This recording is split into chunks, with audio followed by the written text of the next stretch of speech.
Bom dia, boa tarde, boa noite. Na aula de hoje nós vamos falar de propagação de calor.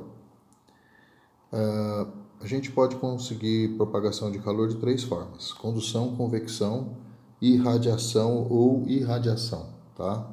A condução é um modo de propagação de calor onde a agitação das partículas é que vai se propagar, tá? Quer dizer, uma partícula se agitando faz com que a sua vizinha também se agite e essa agitação toda faz com que o corpo todo se aqueça. A condução acontece nos sólidos, acontece nos líquidos e acontece nos gases. Nos sólidos, ela acontece de uma maneira mais bem pronunciada, vamos dizer assim. Os líquidos e os gases, eles preferem a convecção para poder fazer propagação de calor, tá? Então, tem pouca condução acontecendo nos líquidos e gases. Essa daqui é uma equaçãozinha chamada equação de Fourier, tá? E ela trata da quantidade de calor que eu consigo propagar por unidade de tempo, tá? Ou fluxo do calor ou potência, tá? Isso daqui vai ser uma constante de propagação de calor do meio, a área, tá certo? A diferença de temperatura, a temperatura quente menos a temperatura e a espessura, tá? Eu só queria que a gente tomasse cuidado pelo seguinte: às vezes o corpo que o camarada sugere é um corpo desse tipo. Então a área vai ser isso aqui vai ser a área, e isso aqui vai ser o que eu chamei de espessura, tá legal? Então eu tenho que ter um lado quente, por exemplo, desse lado aqui, e o lado frio aqui, tá?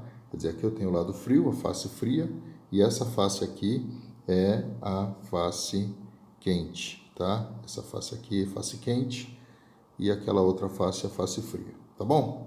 Muito bem. Às vezes, o corpo que ele quer que a gente analise a propagação de calor é um troço parecido com uma janela, tá? Então, se isso acontecer, eu tenho que a área, no caso, vai ser a área da janela. Essa coisa aqui é a área. A área é a área de uma face. E a espessura vai ser isso aqui só, tá? Ainda assim, a formulinha é a mesma, tá bom? Então, toma cuidado se eu tenho uma barra ou se eu tenho uma janelinha para fazer a conta, tá? Aí a gente pode falar também de convecção, tá? Convecção de calor, o fluxo de matéria se dá junto com o fluxo de energia. Não acontece de forma alguma nos sólidos, tá? Não dá para acontecer nos sólidos, só nos líquidos e nos gasosos, tá certo? Porque eu tenho que ter movimento e o sólido não sai do lugar, o protãozinho não sai do lugar, então não dá para ter, tá? Convecção de calor explica coisas interessantes, explica brisa, explica efeito estufa, enfim, uma série de coisas que a gente vai falar conforme for aparecendo, tá? E por último tem radiação ou radiação, tá? Ela acontece no meio transparente.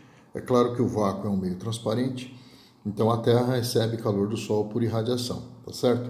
Tem uma formulinha aqui que é pouco pedida em vestibular, mas a potência irradiada de um corpo é a área do corpo vezes um E, que é o quanto esse corpo se parece com um corpo negro, tá certo? Esse E vale alguma coisa entre 0 e 1, vezes uma constante, que é a constante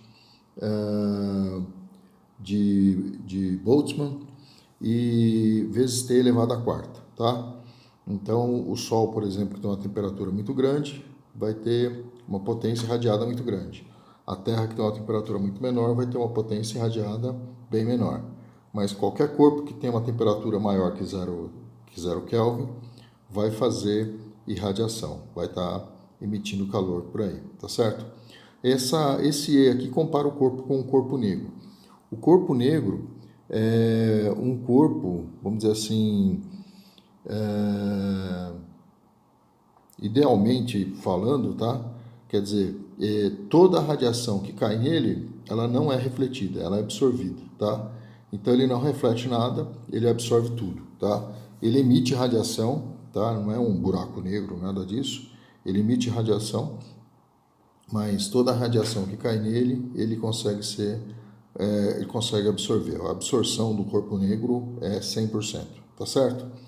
Então, a aula de hoje era isso, e tchau.